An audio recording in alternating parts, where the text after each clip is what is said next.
మన జీవితం ఒక పరీక్ష దాన్ని గెలవడమే మన తపన మన జీవితం ఒక యాత్ర మన గమ్యమే యేసు మన జీవితం ఒక పరీక్ష దాన్ని గెలవడమే మన తపన ఎవరికి ఎవరు ఈ భూమిలో ఎంతవరకు మనకి బంధము ఎవరికి ఎవరు ఈ భూలోకములో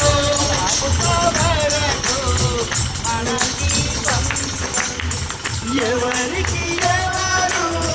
సొంతము ఎవరికి ఎవరు శాశ్వతము ఎవరికి ఎవరు సొంతము ఎవరికి ఎవరు శాశ్వతము మన జీవితం ఒక యాత్ర మన గమ్యమే యేసు మన జీవితం ఒక పరీక్ష దాన్ని గెలవడమే మన తపన మన జీవితం ఒక యాత్ర మన గమ్యమే యేసు మన జీవితం